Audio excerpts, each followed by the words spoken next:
Hi everybody, this is Joe Jurek and welcome back to Joe Jurek's Real Estate Investing Adventures. How's it going out there today?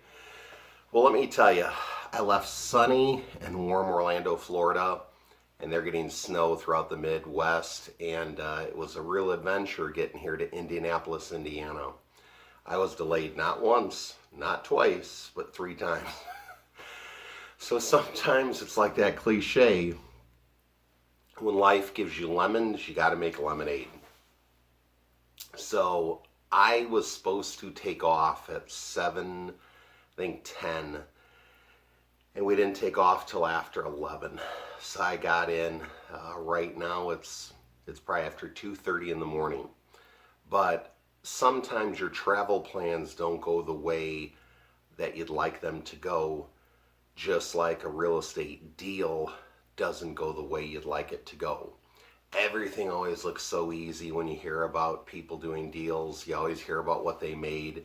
You always hear about how the deal fell in their lap, how quick and easy it was, how fast it sold. But sometimes I think you learn more from the little things, right? More detail as to how they found the deal, more detail as to what they did to renovate the deal, more detail as to how they marketed the deal, who bought the deal, that sort of thing. So I just want to tell a lot of people out there, don't get frustrated. If you're looking for deals, you got to keep on looking each and every day. You're going to learn what to hopefully do better. You're going to learn how to kind of attract more attention to your advertising if you keep on tweaking it each and every day.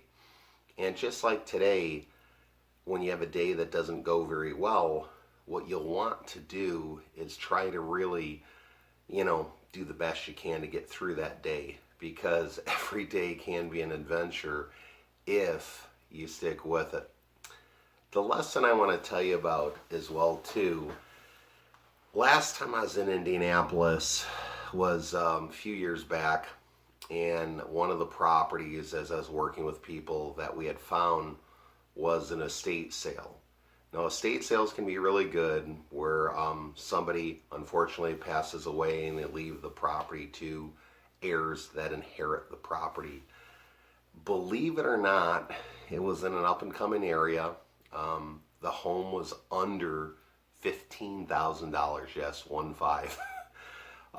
The remarkable thing about this house, it had an abundance of antiques in it, from a dining room table, china cabinet, curio cabinets, roll top desk. It had a lot of antiques that came with the house.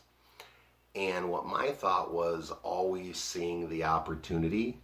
So what is the golden nugget? The golden nugget is, when you see a property like that, if all the furniture comes with, and if you've caught an episode of Antique Roadshow, maybe you know that some of those things can be worth a few dollars, right? So what I'd strongly encourage you to do is always look for the opportunity, look for things that people don't see, and if you picked up that particular house at a good price and liquidated the furniture if it came with, maybe you could own the house free and clear. Can you imagine that? How many homes do you need free and clear to get away from that job? So what I want to tell you is this, okay? Make a plan, work the plan, stick to the plan, and don't give up. Well, it's getting late. I got to get going. I hope your adventure is going well. And remember, each day, believe and achieve. So long, everybody. Bye-bye.